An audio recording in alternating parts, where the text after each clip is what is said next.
The Grip by The Plenteous Life. Leading by Agreement. Welcome back to The Grip. I'm Becky Henderson, founder and principal coach of The Plenteous Life.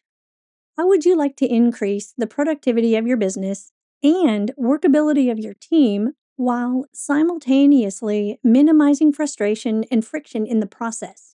The most powerful thing you can do to get this result is to stop leading by expectation and start leading by agreement instead. You may be asking, what's the difference and why should I care? We have 3 reasons for you as to why leading by agreement is much more effective than leading by expectation. If you're not already leading by agreement, it's safe to assert that half of your productivity and personnel problems will resolve once you do. It's that big of a deal, and it's why we've made it a priority to bring this to your attention. We want to credit today's topic to an extraordinary business coach, Steve Chandler. Steve originated this distinction, expectation versus agreement, with his coaching clients years ago. If you are already subscribed to The Grip, you received a link with today's newsletter to our private coaching library so that you can download Steve Chandler's original audio teaching on expectation versus agreement. Access to this audio is for our members only, so if you're listening in and you're not yet subscribed and you would like to get this powerful audio, subscribe through the link in the show notes and we'll email you a copy as a thank you for joining the Plenteous Life community. Today's focus builds on Steve's teaching. It's not a duplication, so be sure to tap into Steve's work as well as The Grip to get the most out of agreements in your life. We contend that leading by agreement will produce ever-increasing workability for you, both at work and at home. This capability will transform every area of your life where you put it to use. 3 reasons to lead by agreement. Reason number 1 to lead by agreement: skin in the game. In general, people resent having expectations put upon them, but enjoy fulfilling agreements they have chosen to make. One of the biggest reasons that leading by agreement is superior to leading by expectation is the intrinsic ownership and responsibility it elicits from everyone involved. Even when expectations are clearly communicated, and frankly, many are not, they fail to harness the powerful energy of a person who has committed to being responsible for the outcome. Agreements, on the other hand, require that each person involved acknowledge the responsibility they are taking on as owners in the result. They now have skin in the game.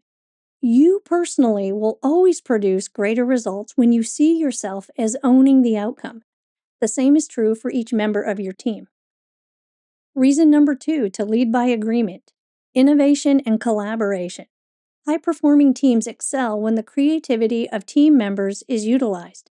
Expectations are completely one-sided and leave no room for innovation or collaboration from the talented team you have cultivated. Expectations cut off the creative possibilities team members would otherwise contribute. Agreements, however, are not inherently one-sided. Agreements are co-created. This is why they naturally generate ownership, as discussed earlier. The more you operate through agreement, the more you empower your team to creatively advance the mission. Your business will attract and retain innovative talent when you foster an environment that welcomes and utilizes their input. Reason number 3 to lead by agreement: clear and direct communication. Humans are meaning-making creatures, and that meaning shows up every second of every day in language. Every culture has euphemisms, slang, metaphors, etc., that mean something to its members. So people speak in code. We don't say what we mean, and we mean what we don't say. Communication experts suggest that 80% of communication is nonverbal, and countless courses have been taught on how to interpret cues. This is the current state of everyday communication. This exercise in interpretation may be useful in the counseling room between client and therapist or in efforts at cross-cultural communication, but I find it ineffective and utterly exhausting for everyday communication at work and at home. In fact, leading by expectation is just an extension of this tiresome guessing game. We talk past each other, each bringing our own undeclared meanings and interpretations to everyday situations. assuming we have understood one another, when in reality we haven't. It just doesn't work. What does work? The direct language of agreement. The very act of creating an agreement allows for defining and clarifying what is meant by the particular words used. Be aware that even when you believe you are bending over backwards to be clear and direct, everything you say is passing through the mind filters of the listener. Words are constantly altered and skewed by the meaning that is already and always present in every human being, including you and me. Agreements help elicit and clear up these filters. The more you practice agreements, the more alignment there will be between what you say and what actually gets heard, and the more workable your relationships will become. When company culture operates by expectation, assignments are often ambiguous. Listen to this example. A manager might say, "Hey, I need that proposal right away." And the employee might respond, "I'll get on it and have it to you soon." This is the type of exchange that is very common and happens multiple times every day. Now, let's contrast that with a company culture that operates by agreement, where they are actively working to clarify ambiguous language. It might sound something like this.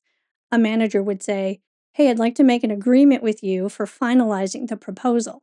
It needs to be done and turned in to me by Wednesday. How does that work for you?" And the employee might respond, "I believe that works, but before I confirm, I have 3 questions to make sure that we're on the same page. Does done mean ready to be submitted to the client as is, or do you mean something else? By Wednesday, do you mean this week or some other week? And by what time specifically on Wednesday do you want it?" The former, vague, ambiguous. A lot can get misunderstood between those two. The latter, very specific. Not a lot of room for confusion here because there's an opportunity to work out those details.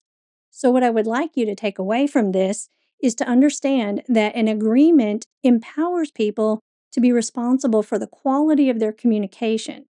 It increases their awareness of not only what they are saying, but also of what they are hearing. In the example above, we could just as easily have had the manager initiate the clarifying questions. But the beauty of agreements is that everyone in this system takes responsibility for the outcome. So we wanted to demonstrate what it looks like when subordinates are empowered to co-create agreements with management. Through your leadership, you can create a company culture where this kind of clear and direct communication becomes the norm. And oh, how refreshing that would be. So, how might skin in the game, innovation and collaboration, and clear and direct communication make a difference for you at work and at home? Remember, this isn't just for business. You can use this in every relationship that matters to you: your spouse, your kids, your parents, your siblings, your friends, your community. Be sure to listen to the Steve Chandler audio for helpful examples of constructing agreements in everyday situations. Also, you can learn more about Steve's work at stevechandler.com. In an upcoming issue of The Grip, we'll give you a simple guide: the mechanics for creating and communicating effective agreements. You can use it not only to train yourself on how to do it, but to empower your team to operate by agreement as well. This has been another edition of The Grip. We look forward to hearing how you put it to use in your life. May you prosper in every way.